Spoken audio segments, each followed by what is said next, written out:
The Other Half of Me by Katherine Slee. Performed by Henrietta Meire. Fat bees droned in lavender skies under which the two of us ran towards the river. It was one of those almost summer days that held the promise of something more, and I remember hoping it would be a day we'd never forget.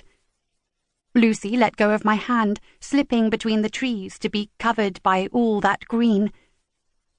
"Lucy, wait!" I said, wondering if my legs would ever grow long enough to outrun her, or if I'd ever be able to remember all the things Mum kept expecting me to do, like thinking before speaking, or taking off my shoes when I came home.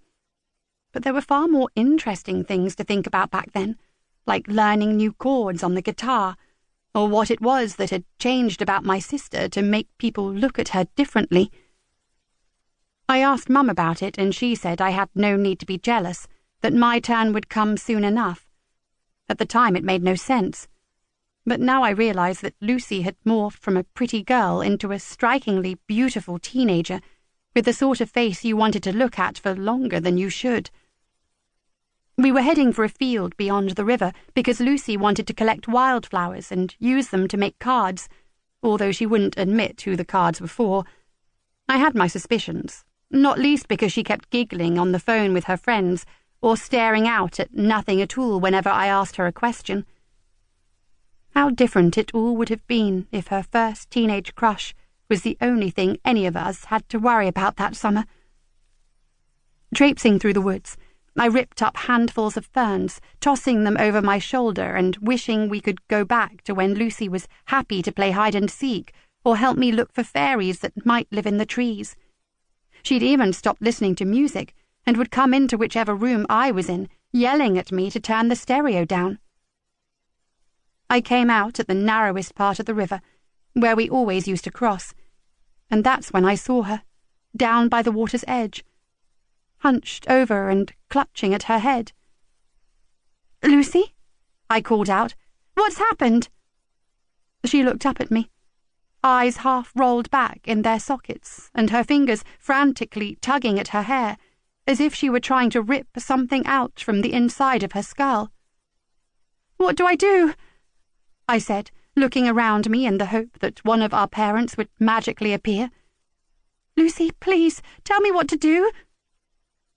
She didn't reply, just sat there rocking back and forth, seeming so vulnerable and small.